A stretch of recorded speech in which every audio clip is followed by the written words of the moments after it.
Chandrayaan 3 mission का countdown शुरू हो गया है। चंद्रयान 3 भारत का सबसे महत्वाकांक्षी स्पेस मिशन है और बेहद रोमांचक क्षण है। लॉन्चिंग डेट की घोषणा भी कर दी गई है। चंद्रयान 3 मिशन को अंतिम रूप तक पहुंचाने के लिए रॉकेट समेत सारी जरूरी उपकरणों को असेंबल कर दिया गया है।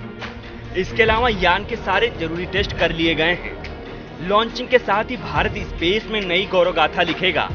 चंद्रयान 3 भारत के लिए तो बेहद खास है ही, अपितु तो दुनिया भर की स्पेस एजेंसियों की नजरें भारत के चंद्रयान 3 पर टिकी हुई हैं। श्रीहरिकोटा में सतीश धवन अंतरिक्ष केंद्र से लॉन्च किया जाएगा।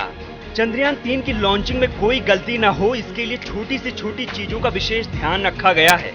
यह मिशन चंद्रयान 2 की कमियों की भरपाई करेगा। इसके हर एक पहलू को गंभीरता और सघनता से जांच किया गया है। चंद्रयान 3 का लैंडर अगर चांद पर उतरने में सफल रहा तो भारत ऐसा करने वाला चौथा देश बनकर उभरेगा। इसके पहले अमेरिका, रूस और चीन ने अपने स्पेसक्राफ्ट को चंद्रमा पर उतारे हैं। आपको जानकर गर्व होगा कि चंद्रयान 3 की लागत अमेरिका, चीन और रूस की स्पेस यान की अपेक्षा काफी कम है। यानी भारत ने स्पेस में चंद्रयान 3 मिशन के साथ कम कीमत में ऊंची छलांग लगाने की कोशिश की है। सुपर पावर देश की स्पेस एजेंसियों ने जो नहीं कर दिखाया है वो भारत कर दिखाने वाला है। चलिए वीडियो में जानते हैं चंद्रयान 3 मिशन अन्य मिशनों की तुलना में क्यों खास है। पहले एक नजर डालते हैं चंद्रयान 1 और चंद्रयान 2 पर। चंद्रयान 1 इसरो के अनुसार 22 अक्टूबर 2008 को इसे लॉन्च किया गया था। चंद्रमा के लिए भारत का पहला मिशन था। चंद्रमा की परिधि 3400 से अधिक परिक्रमाएं की।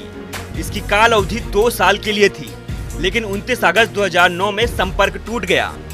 इसे PSLV C11 से लॉन्च किया गया था। चंद्रयान 1 ने कई सारी रासायनिक खोज की है। इसके यान को कई सारे देश के वैज्ञानिकों ने बनाया था। चंद्रयान 2 इसरो के अनुसार 22 जुलाई 2019 को लॉन्च किया गया था।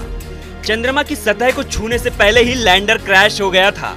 इसे GLSV Mk3M1 रॉकेट से लॉन्च किया गया था। चंद्रयान 2 के लिए 978 करोड़ रुपए आवंटित किए गए थे, जिसमें 603 करोड़ रुपए की लागत आई थी।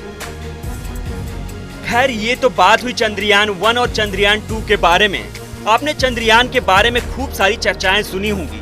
चलिए आपको ये बताते हैं कि ये मिशन अन्य मिशनों की तुलना में क्यों अलग है और क्यों खास है। चंद्रयान 3 में किसी तरह का ऑर्बिटर नहीं है, क्योंकि इसरो चंद्रयान 3 के लैंडर रोवर से चंद्रयान 2 के ऑर्बिट के जरिए सीधा संपर्क करेगा। यानी आसान भाषा में समझे तो ये चंद्रयान 2 का ऑर्बिट बैकअप के लिए चांद की कक्षा में मौजूद है। इसलिए चंद्रयान 3 में ऑर्बिट नहीं है। रॉकेट से अलग होने के बाद चंद्रयान 3 सीधे चांद की कक्षा तक पहुंच जाएगा। चंद्रयान 3 मिशन की एक और खास बात है, वो ये है कि दुनिया के जितने भी देशों ने चांद पर यान भेजे हैं, उनकी लैंडिंग नॉर्थ पोल पर हुई है। लेकिन चंद्रयान 3 पहला ऐसा स्पेस मिशन है जिसकी लैंडिंग साउथ पोल पर होगी। चंद्रयान 2 को भी चांद के दक्षिणी ध्रुव पर ही लैंड कराया गया था। ये अनोखा प्रयोग करने वाला भारत पहला देश है। चंद्रयान 3 के लैंडर में 4 पेलोड हैं, जबकि 6 चक्के वाले रोवर में 2 पेलोड हैं। चंद्रयान 3 मिशन के साथ कई प्रकार के वैज्ञानिक उपकरणों को भेजा जाएगा, जिसमें लैंडिंग साइट के आसपास की जगह में चांद की चट्टानी सतह की परत, चंद्रमा के भूकंप और चांद की सतह पर प्लाज्मा और मौखिक संरचना की थर्मल फिजिकल प्रॉपर्टीज की जानकारी मिलने में मदद हो सके। चलिए अब जान लेते हैं चंद्रयान 3 का मुख्य उद्देश्य क्या है।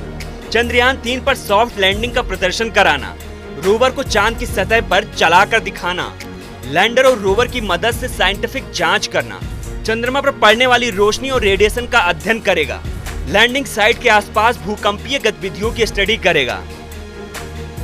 चंद्रयान 3 मिशन की सबसे खास और अहम बात है इसकी लागत। इस मिशन की लागत जानकर पूरी दुनिया की स्पेस एजेंसियां हैरत में आ जाएंगी। इसकी लागत चंद्रयान 1 और चंद्रयान 2 की अपेक्षा बहुत कम है। इस मिशन का बजट 651 करोड़ रुपए बताया जा रहा है।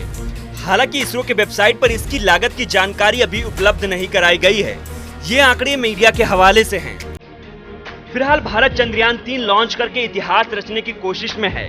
इसकी लॉन्चिंग 14 जुलाई को श्रीहरिकोटा के सतीश धवन स्पेस सेंटर से होगी।